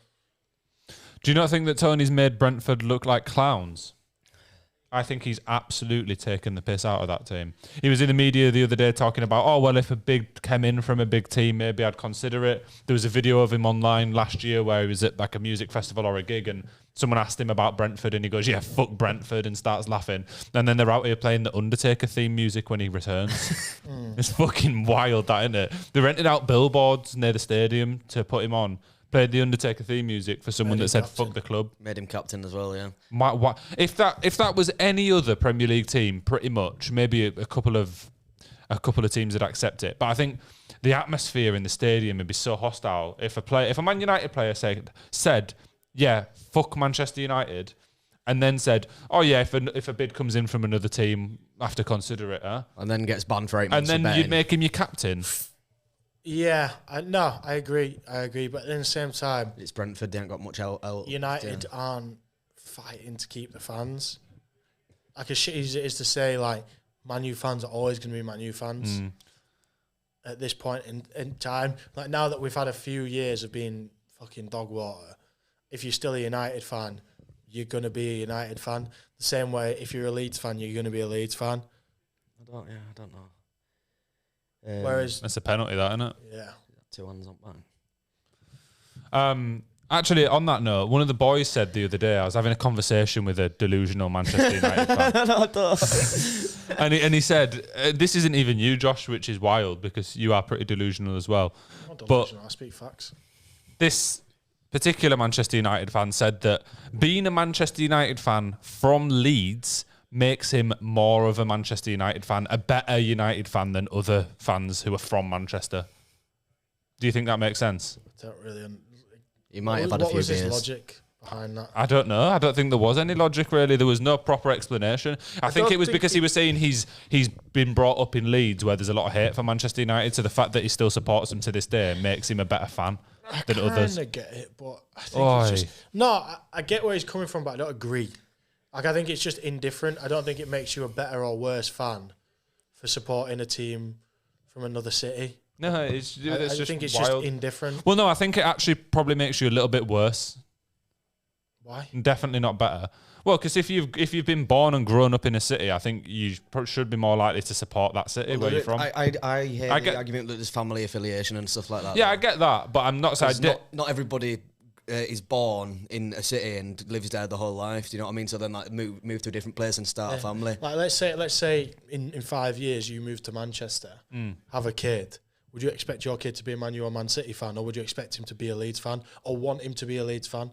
Yeah, I'd want him to be a Leeds fan. No, but that's why I'm saying it doesn't make it better or worse, but if anything, maybe slightly worse. Definitely not better was my only point. No affiliation is bad. Like if there's literally no reason, you're just following them because they're good. Or you don't get behind your local. But like you said, there's different factors that you can bring into it, like your parents, and obviously you want to support the team that your dad supports. So it's just one of them, pardon me. No, it's tough. But I do agree with you to an extent, really. I think it's just indifferent. I don't think it makes you better or worse. I think it's just you're a football fan and other people are football fans. You're just from a different city. Yeah, fair, valid. I especially... I think the only way it would be different is if you were from Leeds, Manchester, Liverpool, London, and you were a Madrid fan or you're a Barca fan. Yeah. At that point, you kind of go, right, why do you support them? Well, I think everyone unless there's genuine family relations, like you from your mum's Spanish, from Madrid or something. Yeah. Unless there's genuine reason. Like if you just playing English and rooting for Argentina, deciding to be Right, who did that? A Real fan. Being English and rooting for Argentina in World Cup just because they want Messi to win World Cup. There was a lot of people like that, and I wanted to hit every single That's one of them. wild. Yeah, but was anyone actually picking him over England, or just because I wanted Argentina to win it, if not England? There was a couple. There was a couple. But he has appeared on this podcast a couple of times. Yeah, you know who you are, man. We need to call that one out next time. We need to call that one out. Did you see the Crystal Palace banner the other day? Because there's a lot going on there at the minute. So Crystal Palace obviously got absolutely peppered by Arsenal. They lost 5-0. And the fans brought out a banner which said, wasted potential on and off the pitch, weak decisions taking us backwards. And there was a pretty wild video where... Was it Roy Hodgson? Yeah, Roy Hodgson just stood on the touchline looking at this banner. I don't think he blinked once. No. At a fucking Emperor Palpatine over here just staring it down. But he looked really sad, like... Yeah. And I think it's a sad moment for him when obviously he's managed to keep Palace mid-table and he's been back and forth between there and other jobs or even retirement and coming back to Palace. And I think there was the sentiment online was feeling really bad for Roy. But my question is more around Palace. And do you think that Palace fans should expect more than what's currently happening at the club? The golfing class between the mid-table and the top and like the top six is just ridiculous. I know it might be boring to be a mid-table mid-table team, but at the end of the day, they're still in the Premier League. They might expect to have better cup runs here and there, but what can they realistically expect?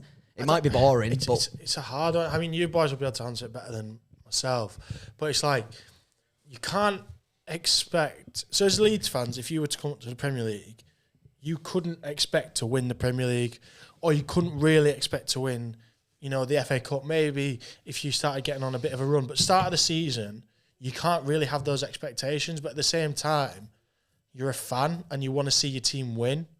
So it's kind of like, I think it's less expectation and more just being passionate about your team and wanting to see them better than they are. There's always an element of hope. Do you know what I mean? Like, you're going to hope for the best, aren't you? But you've got to be realistic as well. Because you've always, you've got your Leicesters that won it in 2016 that nobody thought they would. Every now and again, it's an anomaly though. A small team will win the FA Cup or they'll win the League Cup or something like that. Every now and again, it will happen, which kind of keeps hope alive for your Palace fans and that sort of stuff. But it's a tough one because you kind of go, well, what do you expect? Your Palace going against Arsenal at Arsenal, when they're hungry to get a good result under the belts. They need the result because they're supposed to be in a title race, which could, if it had gone wrong against Palace, they could have been not out of it, but they kind of started going, fucking hell, we are now.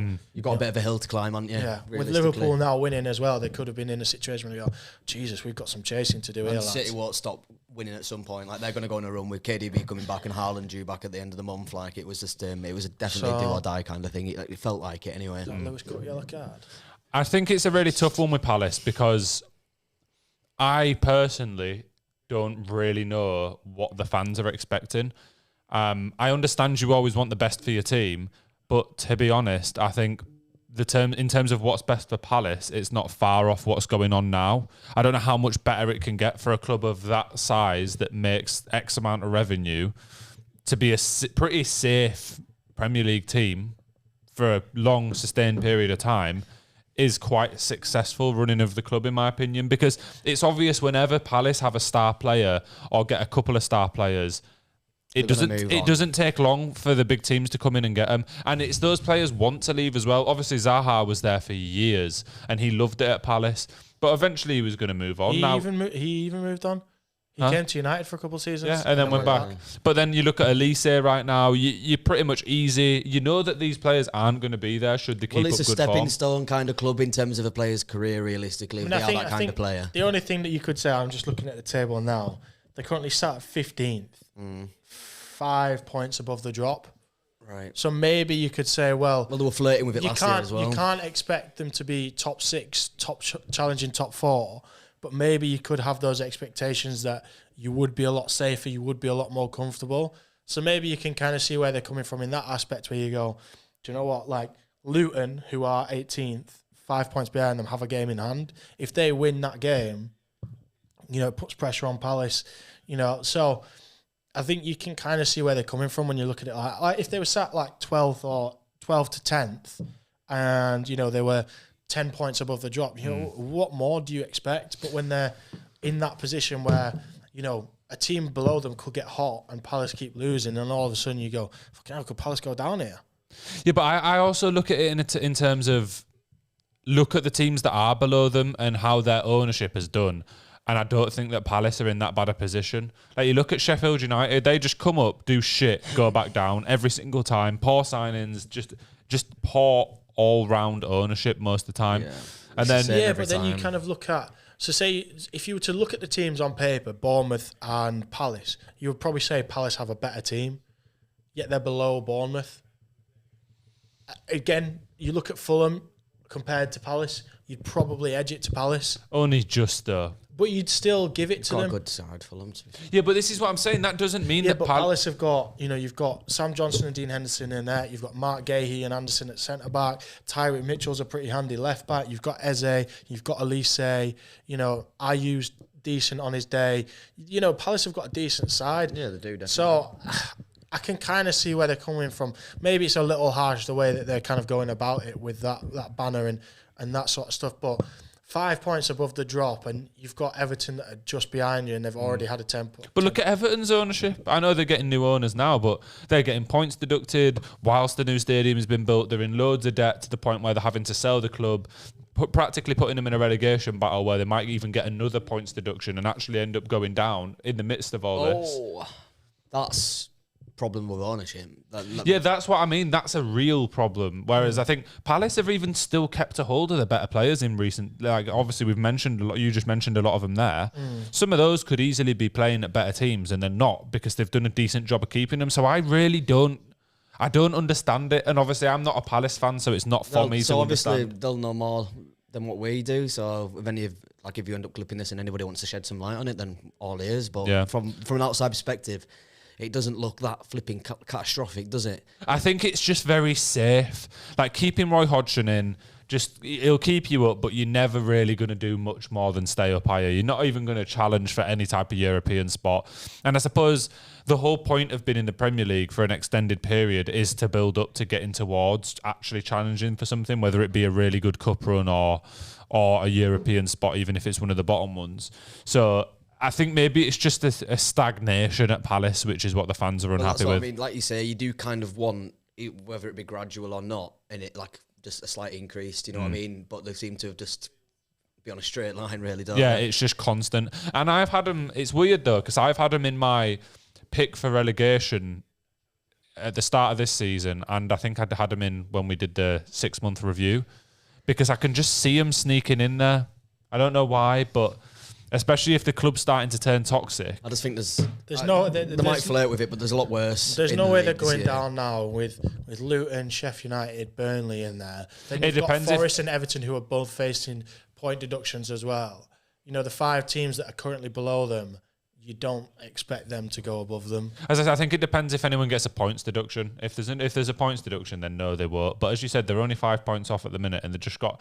Admittedly, Arsenal should spank them, but they just got spanked by Arsenal. There's banners coming out at away games. What do you think it's going to be like at the next home game? It might start to quickly become a really sticky, awful situation for Palace. Oh, yeah, it was. Yeah, but Graham yeah. Potter were there, yeah. Maybe Graham Potter's the next Palace manager. Although if I were them, I'd probably go Steve Cooper over Graham Potter. I think he did all right with Forest. I don't know. Yeah, he did a job at Forest. He did. To even keep him up last season, really. Oh, it's even keep them up last season with the amount of fucking players that they brought Yeah, in. but bro, they just scattergunned loads of 25 million know, but mid players. I wouldn't say that's him doing an amazing job. I'd say that's the other teams around us. Like, we were dreadful last season. Absolutely terrible. Yeah. I mean, he's done a good job in getting him up, but in terms of the Premier League life, I'd definitely much rather have Graham Potter than fucking Steve Yeah, Cooper. but do you not think that what's happened at Brighton since Potter left shows that it wasn't really his doing? No, well, What he did at Chelsea. yeah, I know, but look at Pochettino, who we considered to be a decent manager before he came in, and it's happening the same there. Like, at the end of the day, he would have been better just to stick there, but sometimes eyes light up. Like, for Lampard's eyes lit up. I mean, we know what kind of coach he is, but when Chelsea come knocking, you're going to go. And I think he inherited a bit of a mess. They might have been spending money this, that, and the other.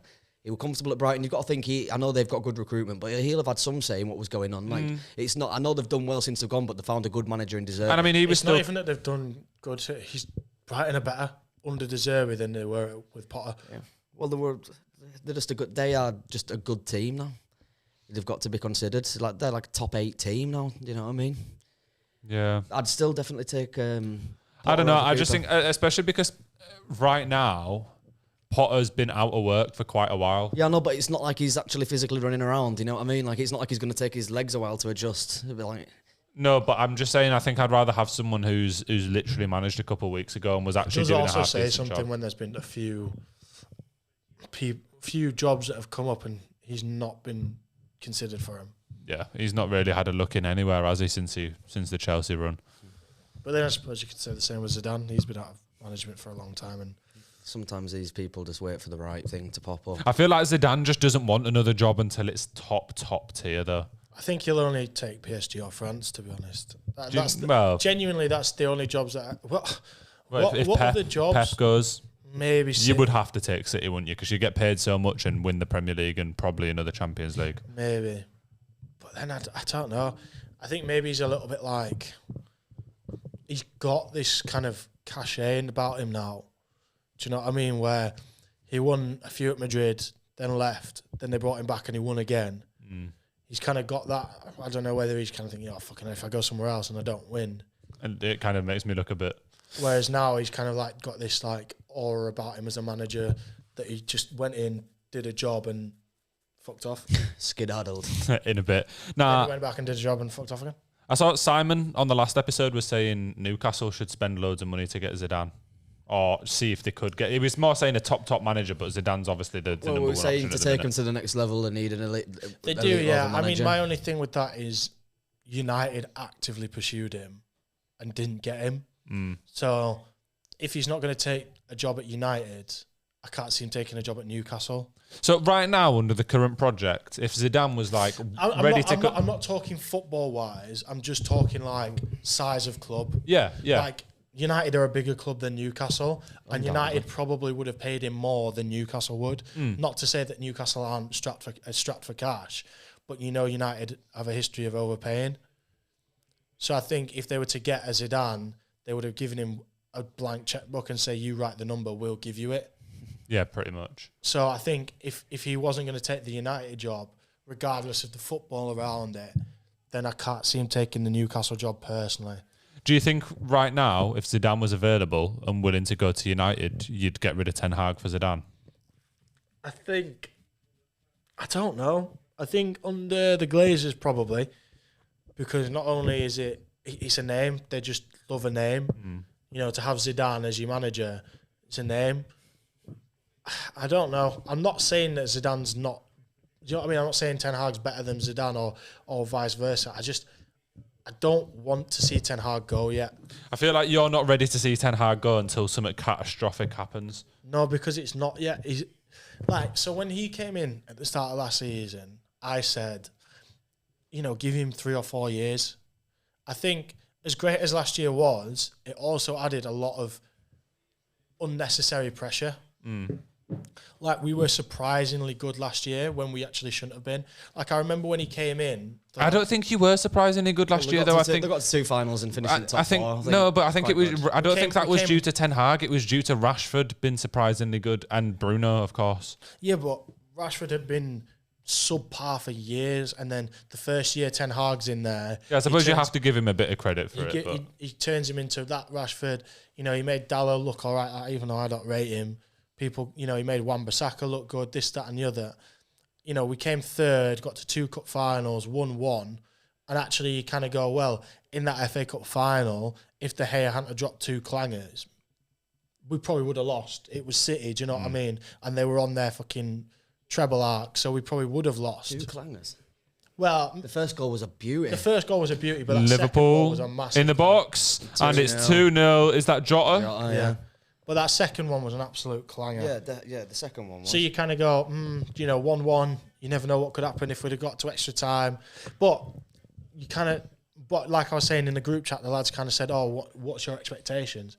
I said, I'd have been surprised if we won a trophy last year. So I think we had a surprisingly good year last year, which has now put pressure on us this year that actually shouldn't have been there, really. No, but I think it should have been there. given the amount of money he's now had at his disposal. He's brought in the squad that he wanted. He's had a year to get the players that were previously at the club ready and bedded in with his tactics, and it's actually somehow got worse. But I think that's because we overperformed last year, and now. So you're saying it's not really got worse, it's just last year was better than it should have been? Yeah. Strange way I think you're just validating poor performances, personally. No, because what I'm saying is, look at there's history there. Look at the years before last season, how we were playing. You know, we weren't great under Ollie, we weren't great under Rangnick, and then Ten Hag comes in. We overperform, we win a trophy, we get third. You know, we were never going to win it, but at one point we were in the title race. We were floating around there for about 3 days. Yeah. Yeah, but do you know what I mean? Like, it was there, it was still a factor. And then it was a topic of conversation. Exactly, that's what I mean. Like, could United? Could they continue on this run? Could no, I remember it floating around for a couple of days. And so it's like you go, well, you know, how is that not overperforming compared to the seasons prior? No, but I don't know if that is. I don't think with the players at United that's overperforming. I think that's performing. I think that's what it should be. I think when you've got Rashford, Bruno Fernandes, Anthony, even Maguire was expensive. I know he's not been unbelievable. De Gea at that time, who was still classed as one of the top keepers in the world. You've got all these unbelievable players, by most people, yeah. You should be performing to that level. I don't think that that's like out the ordinary. I think now is out the ordinary. Obviously, it's been a little bit better in the last few games, but a win or two in the league and beating Wigan in the cup isn't like a massive change. I don't know. I hear what you're saying, and obviously when it comes down to money spent, you can't just look at Man United and Ten Hag because of similar things happening with Chelsea, and they've spent a lot more. I just think, for me personally, I don't feel as strongly as you about it because this is kind of just what I've come to expect from United since Ferguson's left, us mediocrity. Yeah, but that's what I'm saying. Is like, so I can vibe with what you're saying. We're not the same United of 10, 15 years ago. We're in a different position. No, but I look back to that Mourinho era that we mentioned earlier, and when I said, would you have Mourinho back, you laughed. You finished second and won the Europa League. I didn't laugh. I just said, no, I wouldn't. Look, we were good under Mourinho. And the squad was worse then. No, but it's the same way to look at like what we said with Mourinho to Chelsea. Like that, it'd kind of feel like a backward step, you know, with something that's already been done.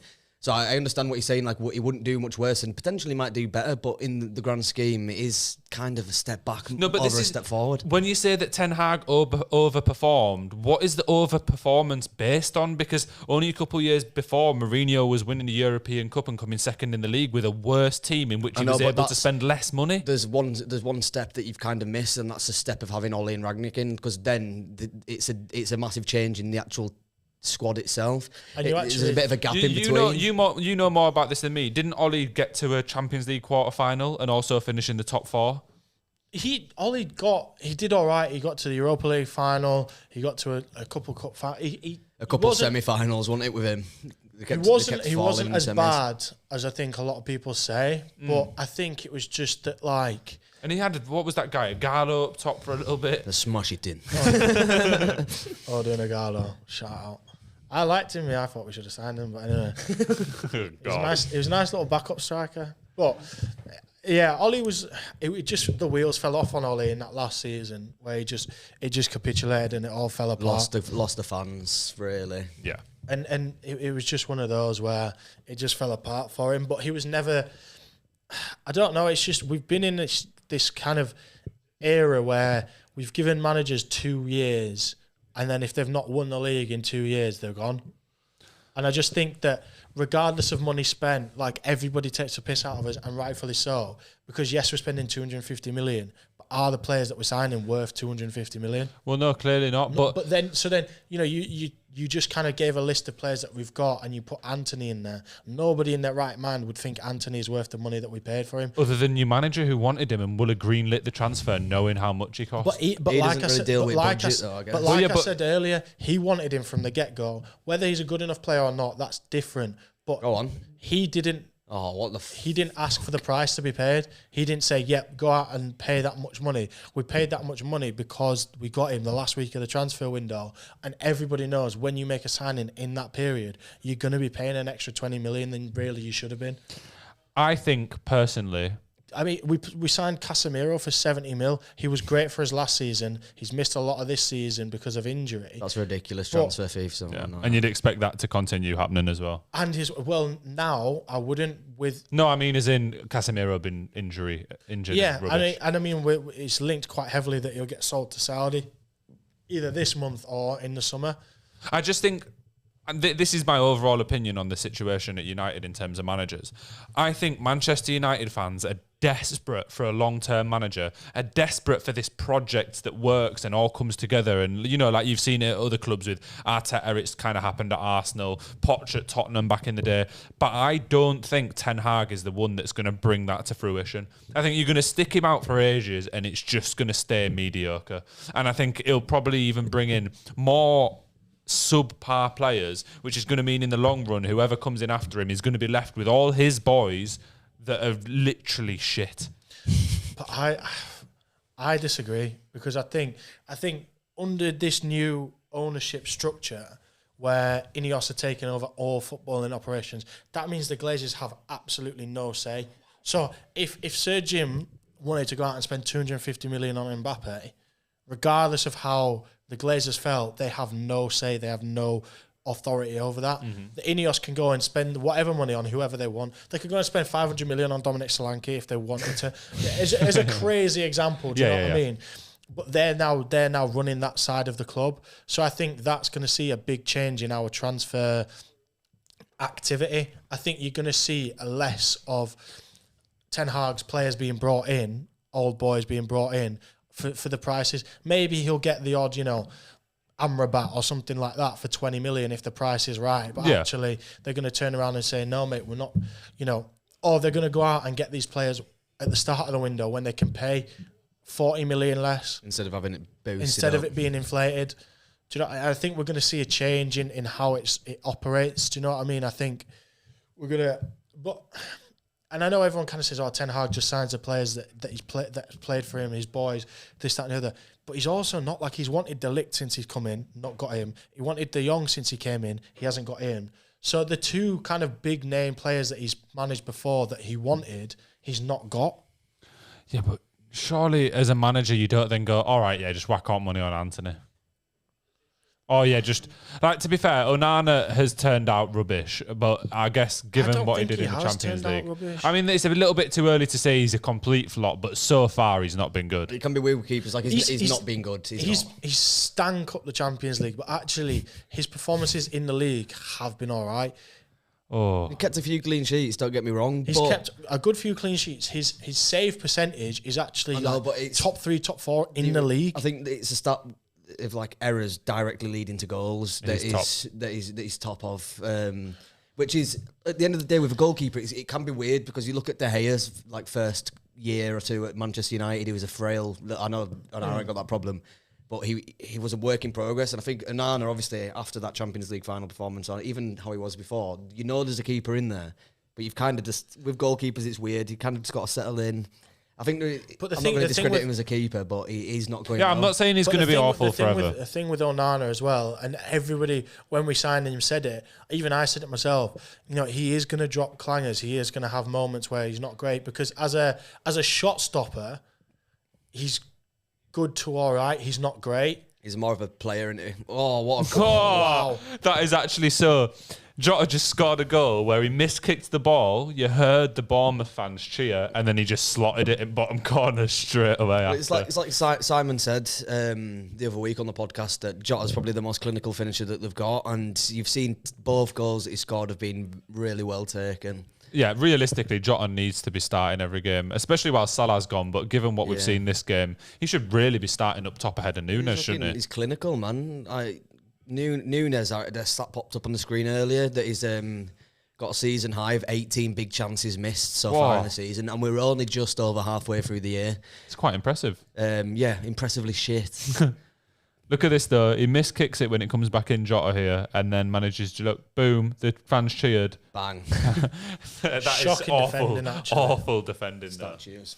But moving away from United, I wanted to talk. I know. I wanted to talk a little bit about Jordan Henderson's move away from Saudi Arabia. Not just the fact that he's gone to Ajax, which is the club he's ended up at. There was a lot of rumours of different people being interested in him, but more what this says about the Saudi league as a whole, because he was one of the big marquee signings, and it's clearly not gone very well. Ellis, what do you think? I think with Saudi, you've seen it a little bit that some players are probably, there's a massive difference in culture. We all know that. Some players might find it harder to settle in than others. I read an article through a Spanish newspaper, obviously in English though, that it was with Laporte, and he's saying that a lot of people are struggling to settle in and to adapt, and they kind of feel alienated. So a few of the bigger names just aren't hitting the ground running over there. I mean, I know Neymar's just had his contract terminated, but that's nothing to do with how he was finding life in Saudi. Just that was injuries. obviously his injuries. But you think you might see it a little bit more. Like obviously some players will see the big checks and go flying over there.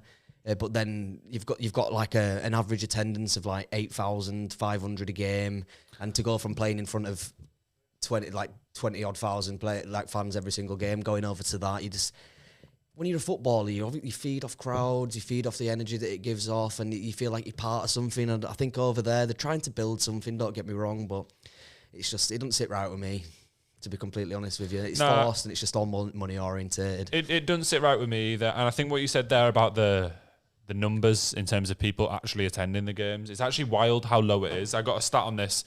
So at the team that Henderson joined, they finished 7th in the Saudi league the season before he joined, with an average attendance of 5,561.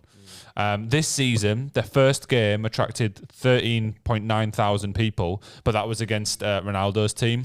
So you'd expect that, and that's still only 13k. And then the second home game attracted just 4.2 thousand fans. So Henderson's gone from playing at Anfield every single week, doing unbelievably well, to then playing in front of 4.2 thousand people in the Saudi league. How do you think that makes him as an athlete who's still performing at a pretty high level feel? I think the only reason he left Saudi is because he sat there and thought, you know what, I could still potentially get in this England Euro squad. 100%, yeah. I think if the Euros wasn't this summer, he'd have stayed. And I would have stayed.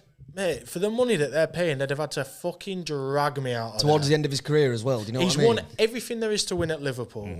Okay, he's not won it on the international level. I understand that desire to potentially want to get back into your last ever tournament for England, but you'd have had to drag me out of there for the money that they're paying. I'm sorry, but whether there's fucking 4,000 or 4 cunts there, mate, you're still getting paid hundreds of thousands to kick ball. Mate, I'm not leaving, personally, in my opinion. I'm not leaving. I wouldn't. Do you know what I mean? They'd have had to do a Neymar and terminate my contract for me to go. Nah, I feel you for the money, right? But if you are a footballer at that level and you're playing in front of an average attendance of about 7,500 throughout the season, that's lower than League Two, mate. If you've grown up in England and you're a huge football fan and you've got racks anywhere, you're a millionaire already.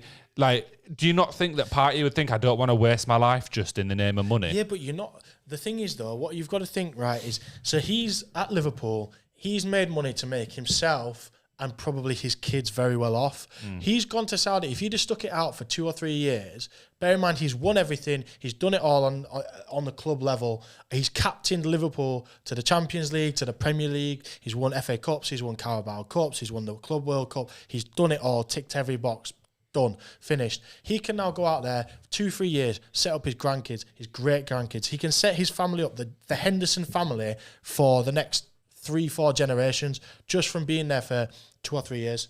Yeah, but it's not just about that. Surely, from his point of view, and this is how I'd like to imagine I'd look at it if I was a footballer. You're right. He'd have enough money. His family would be absolutely fine forever. But at the same time, they probably will be anyway with how much he's earned. If he's invested it smartly in like a little bit of property, whatever, he should be okay. But more so the fact of, if you're him now, right, and you're thinking, well, I'm not going to get in the England squad. So that's that. If he goes and starts at Ajax and does quite well, he probably will, and he'll have the opportunity to win a Euros with what is an amazing England squad in which we're the favourites to win it. Could you really knowingly pass up on that opportunity to get in that team? But that's what I've said, and that's what I said. I said the only reason he's done that is because of England. If the Euros wasn't this summer, or if we were shit at the moment, he probably wouldn't have bothered. and I wouldn't have either. That would have been the only potential reason I would have done it. But again, I would have had to have conversations with Southgate and said, look, what are my chances? He probably has. Then I'm a bit worried because why the fuck is he getting in the squad? Yeah. No, I'm joking. I think he should get in the squad because he's a good. You think Henderson should still get in the England squad? As a leader, as an old head that's won everything at club level, as somebody that can be there. It's like Roy Keane said though, like I think in the last tournament, I don't know if it was the World Cup. It was like he's not. I know he started against Senegal, but it was like I think Wrighty that was saying, he's a good lead to have around. Exactly what you're saying. It was like he's good to have around camp, like, and we goes, well, is he doing fucking magic tricks on an evening to entertain them all? Yeah, like? Yeah, but like sometimes you need that, especially when you look at this England squad that we've got, which is quite a lot of young. Our core players are very young. Do you not think you've lost that a little bit though? The fact that he has just played in Saudi for 6 months in front of 4 people, it means that maybe he's not. He might crumble under the pressure a little bit more. I don't think that he changes as a person after being there for that amount of time. I mean, as you say, he is captain Liverpool to all that, and that's not that long ago. It's not like it was decades ago. It was a couple of years ago. Well, not even that. I know. I just think I wouldn't have Henderson in the England squad anymore, even if he does unbelievably well at Ajax. I think that's a level below what we need for England players as well right now. The Eredivisie is obviously, it's a decent league, but there's so many better options than Henderson. Yeah. Like, I wouldn't even put Phillips in there at the minute because he's not played for so long, but he's a better player right now. I think the only reason Phillips are getting is because outside of Rice, you've got no defensive midfield cover. He needs But that to would have been move. Henderson. He's more of a centre. He's more of a box to box or like just centre mid, isn't he? So he's got that defensive cover. But this is what I mean. I don't think he gets in over even Phillips, who's barely played, because Henderson's been playing against awful teams. But another point on the Henderson thing is, I feel like based on what he'd stood for in the Premier League and in his professional career before going to Saudi, I think he's really played himself, because he obviously had a big part in promoting LGBTQ charities and you know, promoting that side of football in terms of equality, etc. And then in his announcement video in the Saudi League, in one of the clips of him where he was playing for Liverpool wearing a Pride armband that he chose to wear himself, the black and whited just the Pride armband so that no one could tell what it was. And then Henderson came out and said, oh, well, no, I'm going to try create some progress here. And obviously they've got the culture and the religions. No, you weren't, bro. You were never going to do that. You were just going to go over there for the bag. And that's fair enough. I don't know why some of them can't just own it. Do you know what I mean?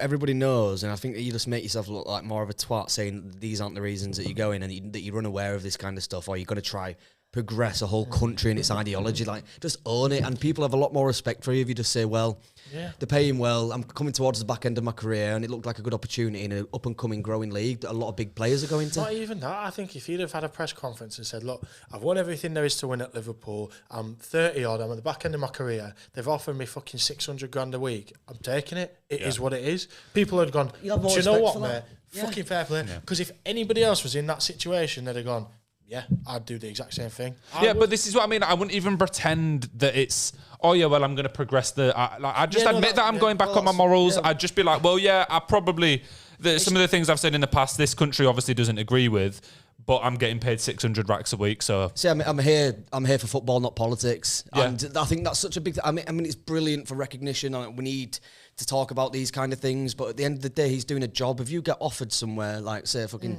If you look at say you get offered a job top up at like Nike or anything like that have got like dodgy histories on nothing's fully like clean. Hugo Boss used to be Nazis, but if you got offered a job on 200 grand a week there, you'd still take it. Who are you? Like, it's the only profession in the world where people get slated for taking a higher paying job. Like, at the end of the day, bro, you get offered a fucking 20k pay rise a year or something like that, you gotta take it, aren't you?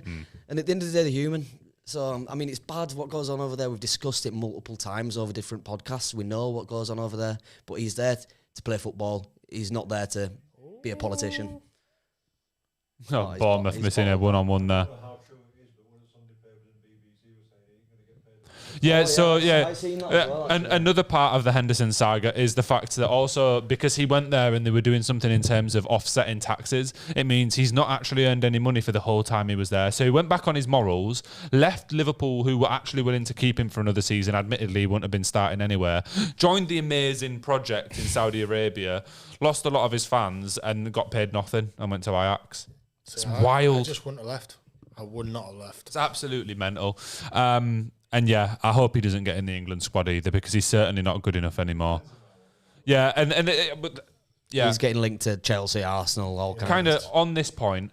Do you think that this is a sign of where the Saudi league's going to go, or do you think this is a blip in the road? Well, if Benzema is looking to leave as well as rumoured, they're two of the marquee signings that the league made. I think as long as Ronaldo's there, players are going to want to go. Yeah, but Ronaldo's old, bro. How long do you think he's going to stay? It doesn't matter. I think as long as he's there, as long as he's promoting. No, but I mean, he's only going to be there for another year or two. But he's still going to keep pushing it. I mean, I'm sure he signed a deal with Saudi. He's going to be like an ambassador for the league after he retires. Ambassador. And I think, and as long as they're still paying the money that they're paying, I think the thing is that a lot of these players have realised that they've still got more in the tank than they actually thought. I think Benzema's kind of sat back and gone, hang on a minute, I could still play for, a top level side, win Champions Leagues. But then, how much of it is actually paper talk? Yeah, true. I haven't seen anything of like a press conference of Benzema actually coming out and saying, yeah, I want to leave. How much of it is just that it's January, there's a transfer window, X amount of teams. There's always speculation. X amount of teams need a striker, and now all of a sudden, Benzema's unhappy when nobody said that he's unhappy up until now, which just coincidentally turns into be a transfer window. Do you know what I mean? It'd be interesting to see if that kind of conversation carries on through February, March, April, into the summer. I just think it's a bit weird how it comes to the first transfer window, really, since the big spending in the summer. Henderson's gone. There's rumours of Benzema's unhappy. Neymar's contract's been terminated. Admittedly, more through injuries, but it's another big name that I wouldn't have expected him to just lose, no matter what the monetary situation is at that particular club. I don't know. It just seems like maybe the bubble burst a little bit, and maybe the league needs to realise that the way forward isn't particularly just signing loads of foreign stars at the end of the career. I mean, it's obviously not quite gone to plan for them in that aspect, but then... There's always going to be bumps. Yeah, because the attendance figures and viewing figures are horribly bad as well. Nunes, that's a finish, that. And it's 4-0 to Liverpool. But then, you've got two players, so Henderson that's left and Benzema that's rumoured to want to leave. I'm not really going to throw Neymar in there because it's them that terminated his contract, not him. Well, because they paid him stupid amounts, so just fucking... But that's what I mean, that's because of the poor decision-making in the league. But then you've got a list as long as your arm of players that have gone there that there's no rumours about. Ronaldo, Mane, Ruben Neves, all of these kind of Koulibaly, Mendy, that have all gone from top But notice sides. how they're all the ones that are pretty mid and were doing shit in better leagues. Mane.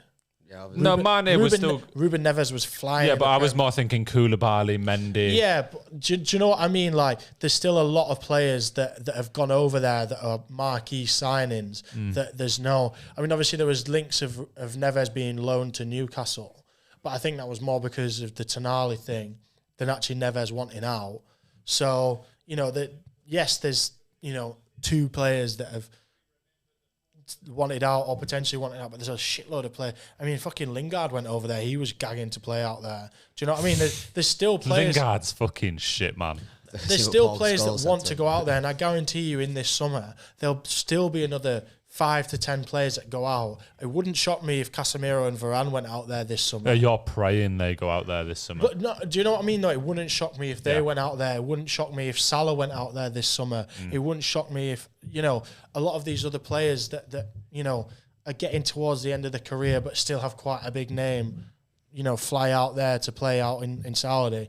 And it will happen for the next few years, I think, because when they're paying the money and you've got Ronaldo who's pushing it, I know he's getting on and this, that and the other, but he takes care of him that much, takes care of himself that well, and he's that much of a specimen. He'll probably still carry on. I could see him carrying on, and it's not high level, so he could probably still play for another 5, 6, 7 years into his 40s, because he's still going to be the biggest freak on the pitch. Biggest freak on the pitch. Athletically. Interesting choice of words. Biggest freak in the bedroom as well, if he goes to USA. He's still going to be the most athletic freak on the pitch. Yeah.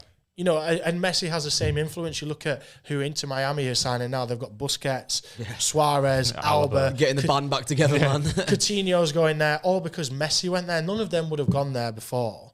Do you know what I mean? So Bournemouth have missed a couple of easy chances as well this game. easy. Awful. Yeah. Yeah. I just don't see it going anywhere. But to kind of finish things off here, lads, a quick one.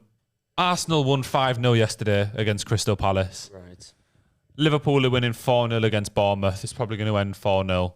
How do we see this in terms of challenging for the league? Because obviously KDB's back now. It looks like he's firing instantly. Do we think that Liverpool and Arsenal are actually going to challenge City right till the end? Well, I think Liverpool are taking to the Arsenal, it could go either way. I could see them kind of getting that 5-0 win and going, right, okay, this is it. This is the foundations that we need to build on and start playing good football again and this, that and the other.